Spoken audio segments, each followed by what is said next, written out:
ദൈവമേ.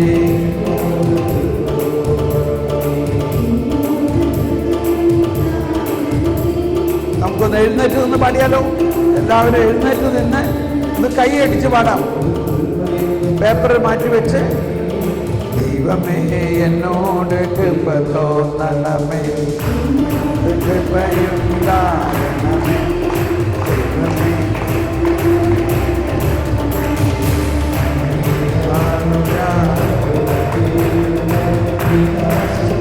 കൊടുക്കാതെ പോകുമോളം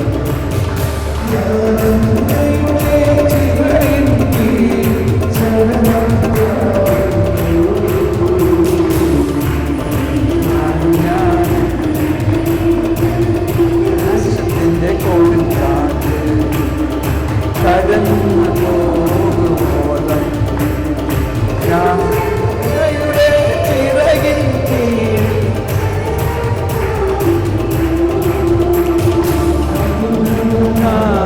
ദൈവത്തെ ഞാൻ വിളിച്ചപേക്ഷിക്കുന്നു.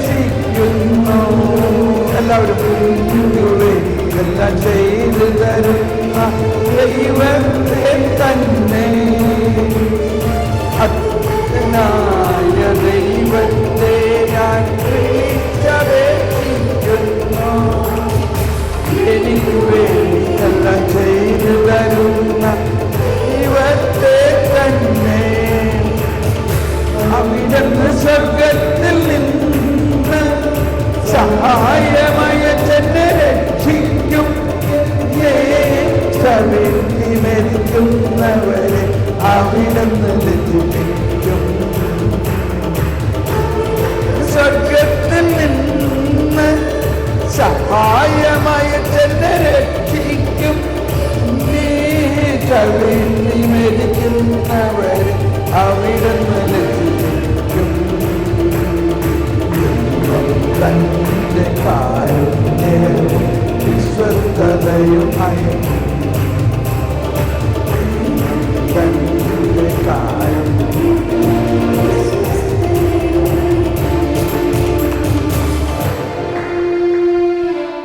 നിങ്ങൾ പോകല്ലേ. ഇപ്പോ ഈ കേട്ടതിൽ കർത്താവ് ഈശോ മിശിഹായെ കണ്ടോ? നമ്മൾ എന്താണ് കേട്ടത്? എന്നോട് കൃപയുണ്ടാകണമേ, ദൈവമേ എന്നോട് കൃപ തോന്നണമേ. കുറച്ചു നേരം നിന്നോളൂ, ഇരിക്കണ്ട കേട്ടോ.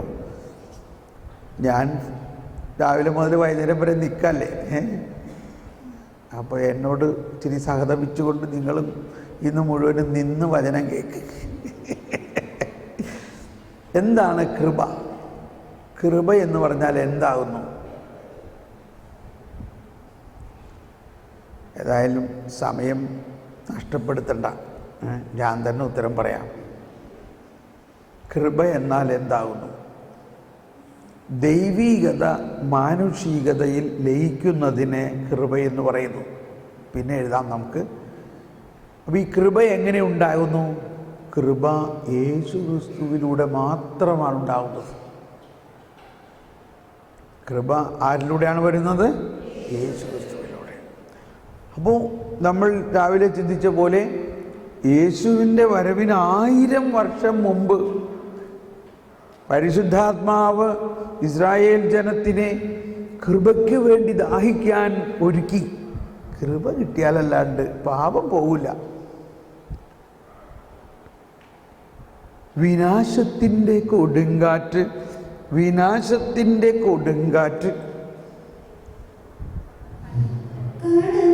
പോകുവോളം ഞാൻ അങ്ങയുടെ ചിറകിൻ കീഴിൽ. എന്താണ് ഈ വിനാശത്തിൻ്റെ കൊടുങ്കാറ്റ്?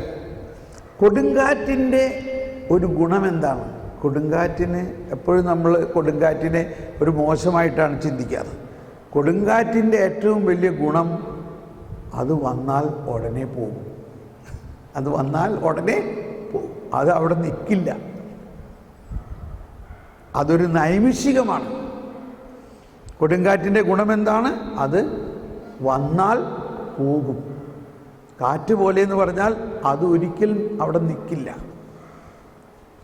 ഇതാണ് പാപത്തിൻ്റെയും പ്രവർത്തനം. പാപത്തിൻ്റെ പ്രവർത്തനം, പാപം നശ്വരമാണ്, അതോടൊപ്പം അത് നൈമിഷികവുമാണ്. അതിന് നിലനിൽപ്പില്ല. എന്നാൽ അത് കടന്നു പോകുവോളം ഒരു പ്രയാസമാണ്. അത് കടന്നു പോകുവോളം എന്ത് ചെയ്യണം നമ്മൾ? ഞാനങ്ങയുടെ ചിറകിൻ കീഴിൽ ശരണം പ്രാപിക്കും. ഇനി ഇതിനെ എങ്ങനെയാണ് ഇതിനെ ജയിക്കുക? എന്നോട് കൃപയുണ്ടാകണമേ ദൈവമേ, എന്നോട് കൃപ. എന്നിട്ട് പറയുകയാണേ, അത്യുന്നതനായ ദൈവത്തെ ഞാൻ വിളിച്ചപേക്ഷിക്കുന്നു. എനിക്ക് വേണ്ടി എന്ന് പറഞ്ഞ് എനിക്ക് വേണ്ടി എന്ത് ചെയ്തു തരും? എനിക്ക് വേണ്ടി എന്തെല്ലാം ചെയ്തു തരും? എല്ലാം ചെയ്തു തരുന്ന ദൈവത്തെ തന്നെ. എനിക്ക് വേണ്ടി എന്ത് ചെയ്തു തരുന്ന? എല്ലാം ചെയ്തു തരുന്ന ദൈവത്തെ ഞാൻ വിളിച്ചപേക്ഷിക്കും. അപ്പോഴെന്ത് സംഭവിക്കും? അവിടുന്ന് സ്വർഗത്തിൽ നിന്ന്, കേട്ടോ, അവിടുന്ന് സ്വർഗത്തിൽ നിന്ന് സഹായം അയക്കും. അതാണ് കൃപ. ദൈവികത മാനുഷികതയിൽ ലയിക്കുന്നു. അതാണ് ഈശോ പറഞ്ഞത്, ഞാൻ സ്വർഗത്തിൽ നിന്നിറങ്ങി വന്ന ജീവൻ നൽകുന്ന അപ്പമാകുന്നു. ഞാൻ സ്വർഗത്തിൽ നിന്ന് മറ്റൊരു സഹായകനെയും നിങ്ങൾക്ക് തരും, ഇല്ലേ? അപ്പോൾ അവിടുന്ന് സ്വർഗത്തിൽ നിന്ന് സഹായമയച്ചെന്നെ രക്ഷിക്കും. അതാണ് രക്ഷ. നമ്മുടെ ശക്തി കൊണ്ട് നമ്മുടെ പാപത്തിൽ നിന്ന് മോചനം നടത്തുന്നതല്ല രക്ഷ. ദൈവത്തിൻ്റെ സഹായം, കൃപ സ്വർഗത്തിൽ നിന്ന് വരും. ഇനി ഒന്നെല്ലാവരും കൂടി പാടി ഒന്ന് കൈയടിച്ച് വീണ്ടും ആദ്യത്തെ സ്റ്റാൻസ ഒന്ന് ശരിക്കും അർത്ഥം മനസ്സിലാക്കി. കർത്താവ് ഈശോ മിശിഹായാണ് ഇവിടുത്തെ വിഷയം. ആ ഈശോ നമ്മളിൽ വന്നു കഴിഞ്ഞിരിക്കുന്നു. ആ കൃപ നമുക്ക് ലഭിച്ച് കഴിഞ്ഞിരിക്കുന്നു. ഈ സങ്കീർത്തനങ്ങളെല്ലാം പൂർത്തിയായി കഴിഞ്ഞിരിക്കുന്നു. എന്നെക്കുറിച്ച് സങ്കീർത്തനങ്ങളിലും മോശയുടെ പുസ്തകങ്ങളിലും യെശയ്യായുടെ അല്ലെങ്കിൽ പ്രവാചക ഗ്രന്ഥങ്ങളിലും എഴുതിയിരിക്കുന്നതെല്ലാം പൂർത്തിയാകണ്ടേ? യെസ്, കൈയടിച്ച് പാടാം.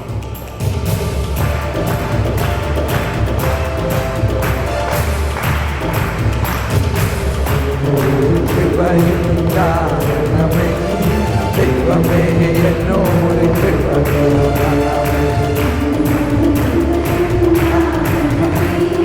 ദൈവമേ എന്നോട് കൃപ തോന്നണമേ.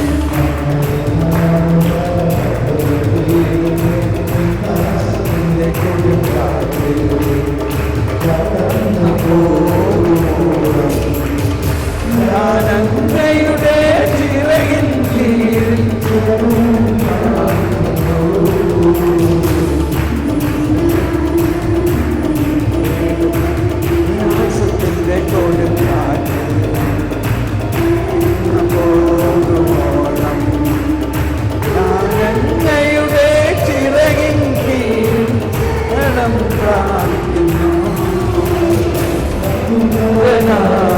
ദൈവത്തെ ഞാൻ വേണ്ടിയെല്ലാം ചെയ്തു തരുന്ന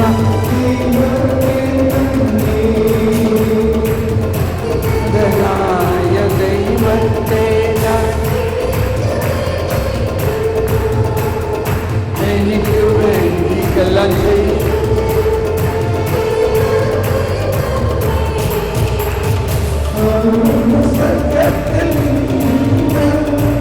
സഹായമയച്ചെന്നെ രക്ഷിക്കും. അവരെ അവിടുന്ന് രക്ഷിക്കും.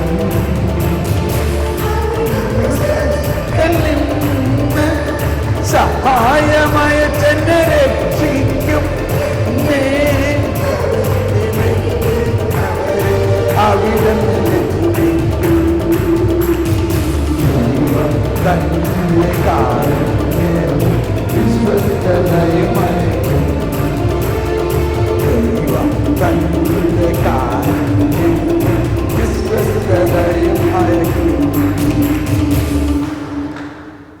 ഹല്ലേലൂയ. നമുക്കിരിക്കാം.